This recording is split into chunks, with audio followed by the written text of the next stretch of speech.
बेशक दुनिया की कोई ऐसी चीज नहीं जिसे आप हासिल ना कर सको, बस जरूरी है तो आपका एक सही निर्णय। जैसे कि स्टीव जॉब ने लिया भारत आकर। क्या आपको पता है कि अगर स्टीव जॉब भारत ना आते तो शायद आज नहीं एप्पल होता और ना ही हम स्टीव जॉब को जानते। हालांकि यह बात सच है कि स्टीव जॉब के माता पिता ने उन्हें बचपन में ही छोड़ दिया था, पर फिर भी इन्होंने एक बड़ी सक्सेस को अचीव किया, वो भी भारत आकर। हालांकि स्टीव जॉब भारत में नीम करोली बाबा से मिलने आए थे, पर जब ये भारत आए तो इनको पता लग गया कि नीम करोली बाबा की 1 साल पहले मृत्यु हो चुकी है। लेकिन यही नहीं, अभी ऐसे और भी चीज हैं कि कैसे स्टीव जॉब ने 23 साल की उम्र में 7.54 करोड़ कमा लिया और 25 साल तक 1008 करोड़।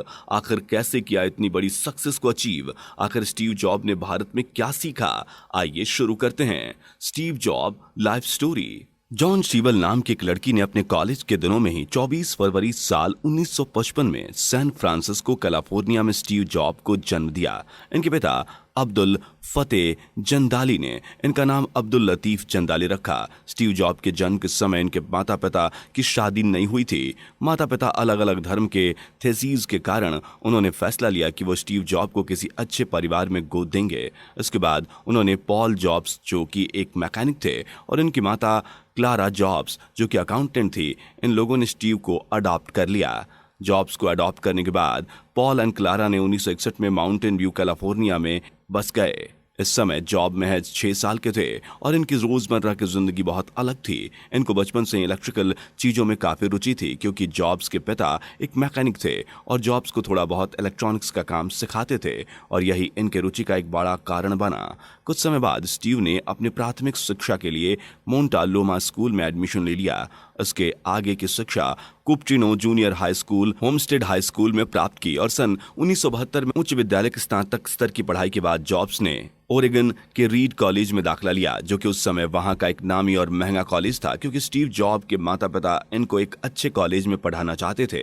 लेकिन शायद ये वक्त को मंजूर नहीं था। कॉलेज की फी इतनी ज्यादा थी कि इनके माता पिता काफी काम करने के बावजूद भी स्टीव की फी नहीं भर पा रहे थे।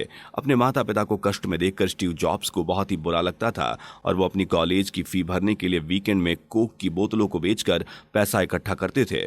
पैसे को बचाने के लिए अपने दोस्तों के हॉस्टल्स में फर्श पर ही सो जाते थे। स्टीव हफ्ते में एक दिन भर पेट भोजन के लिए 11 किलोमीटर दूर एक मंदिर पर जाते, जहां उनको मुफ्त में खाना मिलता था। लेकिन इतने सब के बावजूद के बाद भी इनकी फी की भरपाई नहीं हो पा रही थी, और वही एक तरफ उनको ये लग रहा था कि इस पढ़ाई से उनकी जिंदगी को सही दिशा नहीं मिल पा रही है। और फिर कॉलेज के पहले साल में स्टीव जॉब ने कॉलेज छोड़ दिया और फरवरी 1974 को वापस लॉस अल्टोस आ गए, जहां पर वो एक जॉब की तलाश करने लगे। Atari.nic नाम के गेम की कंपनी में वीडियो गेम डिजाइनर के रूप में काम मिला और यहां से स्टीव की जिंदगी में एक नया मोड़ आया। कुछ महीने काम करने के बाद जब स्टीव के पास कुछ पैसे इकट्ठे हो गए तो वे अपने कॉलेज के दोस्त डॉन कॉटके के साथ इंडिया ट्रिप के लिए निकल गए। भारत में स्टीव जॉब नीम करोली बाबा से मिलने आए थे। नीम करोली बाबा एक हिंदू संत थे जो भगवान हनुमान के भक्त थे। स्टीव के भारत आने का एक कारण यह था कि उन्होंने नीम करोली बाबा की एक किताब बी हियर नाउ पढ़ी थी, जिससे स्टीव को स्पिरिचुअलिटी में इंटरेस्ट बढ़ा। इसके बाद उन्होंने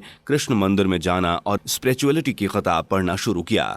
और एक समय ऐसा आया कि स्टीव जॉब अपने जीवन की दिशा निर्धारित नहीं कर पा रहे थे और उन्होंने बाबा से मिलना ही सही समझा, और वो बाबा से मिलने के लिए नैनीताल के कैंची धाम आ गए, जहां उनको ये पता लगा कि नीम करोली बाबा 1 साल पहले ही दुनिया को छोड़ चुके हैं। ये बात सुनते ही स्टीव को एक जोर का झटका लगा, लेकिन अब तो जो होना था वो हो गया। उस वक्त स्टीव की सारी उम्मीदों की कश्ती डूबती नजर आई, लेकिन इस घटना में उन्होंने एक चीज सीखा कि समय, लोग और अवसर किसी के लिए नहीं रुकते। और फिर वह अपनी दिशा की खोज में आश्रम से दिल्ली के लिए निकल पड़े, जहां पर उन्हें महात्मा गांधी और उनकी अहिंसा की कई सारी कहानियां सुनने को मिली, जिसने स्टीव को बहुत ही प्रभावित किया। और उन्होंने अपने पैंट और टी शर्ट को छोड़कर खादी कुर्ता और लुंगी पहनना शुरू कर दिया।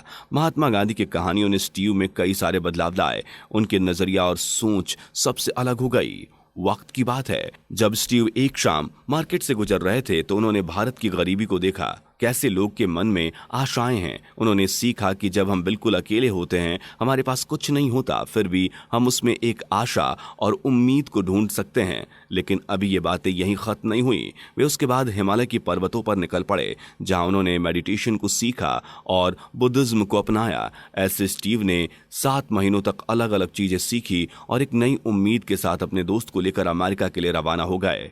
अपने देश पहुंचने के बाद स्टीव ने अपने घर के बैकयार्ड को ही अपने बेडरूम में तब्दील कर दिया। इसके बाद स्टीव जॉब और उनके दोस्त स्टीव वोजनियाक ने होमवेरो कंप्यूटर क्लब के कुछ मीटिंग्स को अटेंड किया, जिससे उन्हें एप्पल वन के काम की प्रेरणा मिली। और साल 1976 में स्टीव वैजानिक ने एप्पल वन के कंप्यूटर का बेसिक डिजाइन तैयार कर लिया और इसमें स्टीव जॉब ने इसको बेचने का सोचा। और साल 1976 में अप्रैल में स्टीव जॉब और उनके दोस्त ने एडमिनिस्ट्रेटिव ओवरसियर रोनाल्ड वेन के साथ मिलकर अपने बेडरूम में ही एप्पल कंप्यूटर कंपनी की शुरुआत की, जिसको बाद में जगह कम होने के कारण गराज में शिफ्ट कर दिया गया। और जब एप्पल के प्रोडक्शन के लिए पैसे कम पड़ गए, तब उन्होंने अपनी वैन को भी बेच डाला, कुछ पैसे इकट्ठे किए और इनको एप्पल में इन्वेस्ट किया। इन इन्वेस्टमेंट के सहारे ही उन्होंने खूबसूरती से एप्पल वन की शुरुआत की, जो कि इनका सफल प्रयास रहा। इसके बाद अगले ही साल 1977 के अप्रैल में एप्पल 2 को लॉन्च किया गया, जो कि सफल सिद्ध हुआ।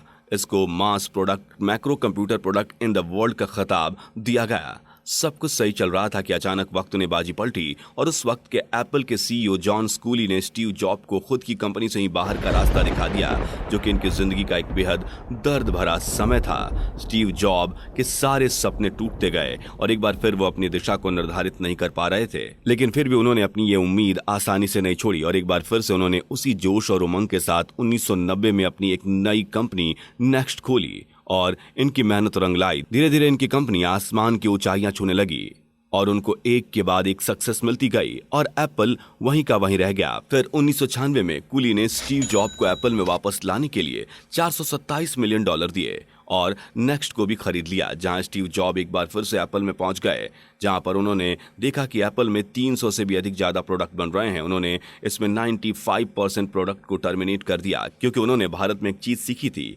एक वक्त में भोजन का एक ही निवाला खाया जाता है। और फिर बचे हुए कुछ प्रोडक्ट्स पर फोकस किया।